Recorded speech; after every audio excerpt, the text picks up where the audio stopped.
गुरु प्यारी साध संगत जी, शॉर्ट इंस्पायर्ड स्टोरीज चैनल पर आपका बहुत बहुत स्वागत है।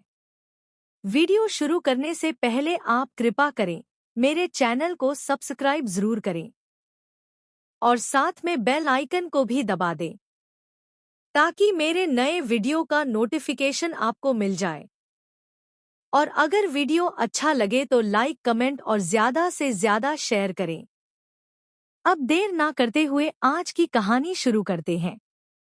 गुरु साध संगत जी। सद्गुरु नानक देव जी के पुत्र होने के कारण बाबा श्री चंद जी शक्तियों के भंडार थे। गूंगे को बोलने लगा देना और बहरे को सुनने के काबिल कर देना और मुर्दों को जिंदा करना और राजाओं के हंकार तोड़ने और अनेक करामातें करनी। जिसके घर औलाद नहीं है उसको औलाद बख्शणी, अपनी आस लेकर आए सेवक की आस पूरी करनी और बेअंत करामातों के मालिक हैं। सिखों के लिए बाबा श्री चंद जी सत्कार योग हैं। बाबा श्री चंद जी सद्गुरु नानक देव जी के पुत्र होने के कारण बहुत सत्कार योग हैं। सद्गुरु नानक देव जी ने सिख पंथ की स्थापना की और बाबा श्री चंद जी को उदासियों का गुरु बनाया। तो साध संगत जी, एक बार बाबा श्री चंद जी एक नगर में धुना लगाकर करतार के ध्यान में लीन थे। चेहरे पर बहुत तेज था और करतार के ध्यान में अंदर ही मस्त थे। इतने में एक बिहार का सन्यासी अपने साथ 360 चेलों को लेकर देवी हिंगला जी के दर्शनों के लिए जा रहा था। तो अचानक उसकी नजरें बाबा श्री चंद पर पड़ी। तो जब उसने बाबा श्री चंद जी को इस तरह अंतर्ध्यान देखा तो उसने ऐसा समझा कि जैसे खुद परमात्मा ही धरती पर आकर आसन लगाकर बैठा हो।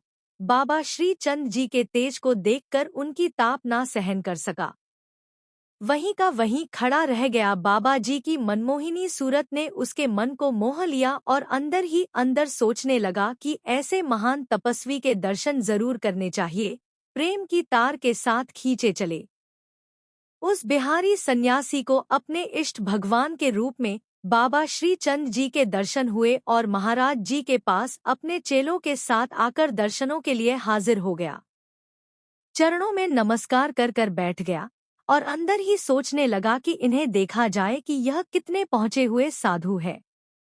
उसके मन में यह बात आई ही थी कि उतनी ही देर में महाराज जी की समाधि खुल गई। बाबा जी ने नाम खुमारी से भरे हुए नैनों के साथ उस सन्यासी की तरफ देखा। बस फिर क्या था, बाबा जी के नूरी नैनों के वार उस सन्यासी से नहीं झेले गए। उसने सिर झुकाकर अपनी भृति महाराज जी के चरणों में जोड़ ली और निमाना होकर विनती की कि महाराज जी इस गरीब पर कृपा करो। बाबा जी उसके दिल की बात जान गए और कहने लगे, हे गिरी भगत जी, यह इतनी बड़ी भीड़ लेकर कहाँ जा रहे हो? तो आगे से भगत जी बोले कि स्वामी जी, देवी हिंगला जी के दर्शनों के लिए जा रहा हूँ। तो बाबा श्री चंद जी ने मुस्कुराते हुए कहा कि भगत जी, सभी साधु आपके साथ ही है।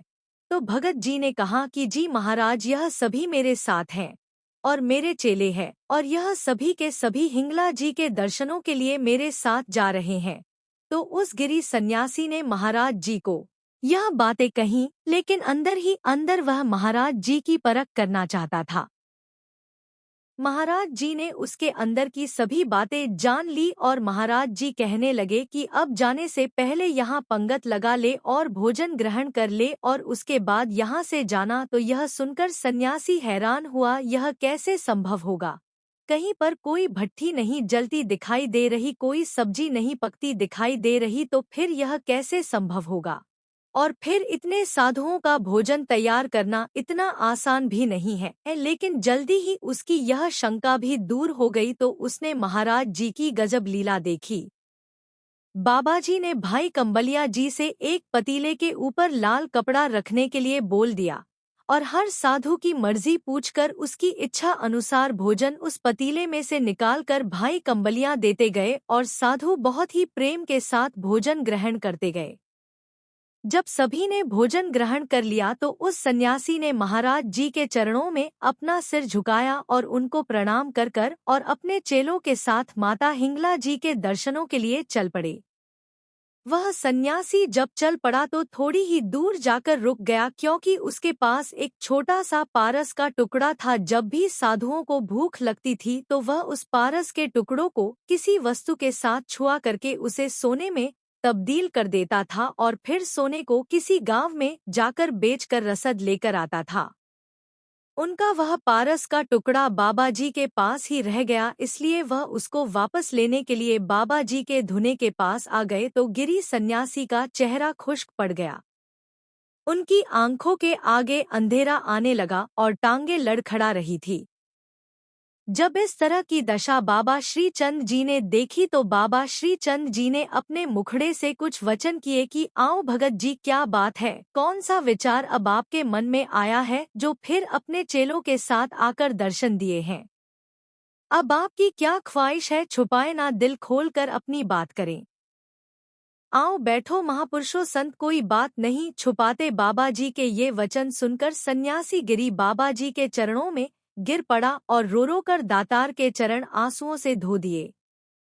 बाबा जी ने उसे उठाया और कहने लगे कि भगत जी बताएं कि ऐसी कौन सी विपदा आ गई है, आपने ऐसे क्यों रोना शुरू कर दिया है, किस चीज की कमी हो गई है, इतना वैराग क्यों हो गया है, आप हमें बताएं, हम आपका दुख दूर करने की कोशिश करेंगे।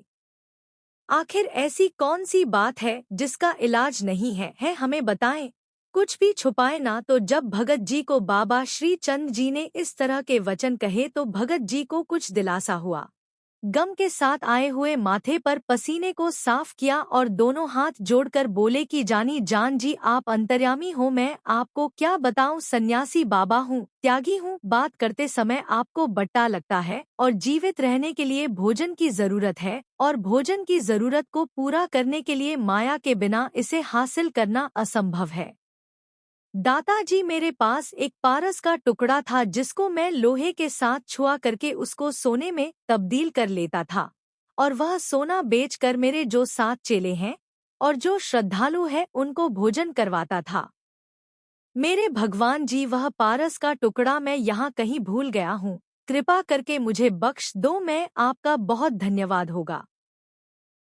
बाबा श्री चंद जी मुस्कुरा कर बोले कि भगत जी, बस इतनी सी बात थी, केवल उस छोटे से टुकड़े के लिए अपने मन की अवस्था ऐसी बना ली है। क्या आपको उस प्रभु पर भरोसा नहीं जो सृजनहार है, कि वह रिजक दाता नहीं? क्या वह पत्थर में बस रहे कीड़ों को रिज्क नहीं देता, जो उसको दिन रात सिमरते हैं? क्या वह उनको भूखे मारता है? सन्यासी जी, सन्यास धारण करके भी आपने अपने मन को इतनी भी संख्या नहीं दी।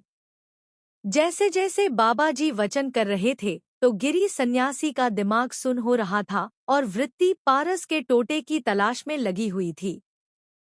उसने फिर बाबा जी से विनती की कि पारस का टुकड़ा मुझे बख्श दो, आप दीनदयाल हो, मेरी चोली में खैर डाल दो। आपके पास किस चीज की कमी है, आपके दर पर मेरी निमाने की यह छोटी सी मांग है, कृपा करके उसको पूरा करें। तो ये सुनकर बाबा जी कहने लगे कि भगत जी, एक पत्थर का टुकड़ा यहाँ पर पड़ा तो जरूर था, लेकिन हमने उसे दरिया में फेंक दिया है। बाबा जी के मुंह से निकले यह वचन सन्यासी के मन के ऊपर पत्थर की तरह लगे। पारस को ढूंढने के लिए सन्यासी के प्राण भी वजूद में से निकलकर उसको ढूंढने के लिए तैयार थे, लेकिन जानी जान बाबा जी यह जान गए कि माया के मोह ने इसके दिल को सख्त धक्का दिया है। बाबा जी कहने लगे कि सन्यासी जी, आपको उस पत्थर की बहुत लोड़ है कि आप अपना पत्थर दरिया में से पहचान लोगे।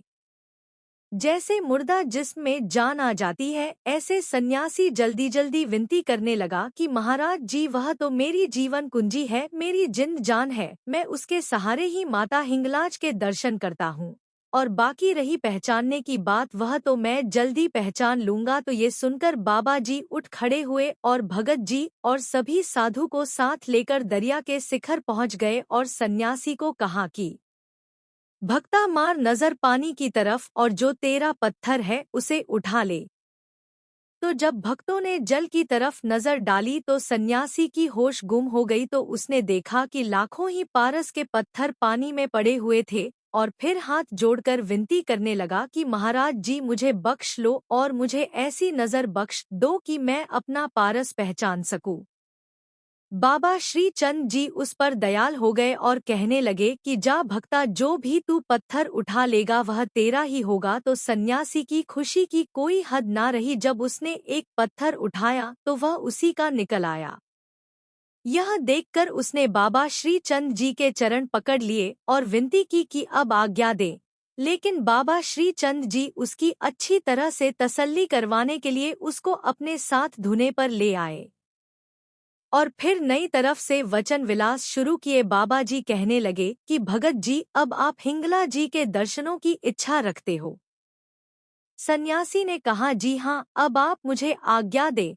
तो उसके बाद बाबा जी के मुख से प्यार भरे वचन निकले। बाबा जी कहने लगे कि भगत जी, अगर आप कहो तो आपका सफर खत्म कर दें, आपको माता हिंगला जी के दर्शन यहीं पर करवा दे। क्या आप यह दिल से चाहते हैं तो बताएं। तो बाबा जी के यह अचंभित वचन सुनकर वह कहने लगे कि बाबा जी, यह कैसे संभव हो सकता है? यहाँ पर माता हिंगलाज के दर्शन कैसे हो सकते हैं? मुझे इस बात की तसल्ली नहीं हो रही। अगर आप यह संभव कर दे तो मैं आपके चरणों का सेवक हो जाऊंगा, आपके दर का भिखारी बन जाऊंगा। मैं अपना सन्यासी मत त्याग कर उदासी मत धारण कर लूंगा। लेकिन मेरे भगवान जी, पहले दर्शन करवाओ तो सही। इतनी देर क्यों लगा रहे हो? तो बाबा जी कहने लगे कि भगत जी, आप अपनी माता हिंगला जी को पहचान लोगे? तो भगत जी कहने लगे, महाराज क्यों नहीं, जरूर पहचान लूंगा। माता जी की सूरत तो मेरे दिल में बसती है। मैं उनको अपने दिल के तख्त पर बिठाई बैठा हूँ। लेकिन साक्षात तो उनके भवनों तक तो पहुंचकर ही दर्शन हो सकते हैं। बाबा जी भगत जी के भूलेखों को देखकर मुस्कुरा रहे थे और भगत जी के प्रेम को लेकर प्रसन्न भी थे। और बाबा जी कहने लगे कि बताएं भगत जी, क्या मर्जी है? क्योंकि आपकी मर्जी के साथ ही हमारी मर्जी है।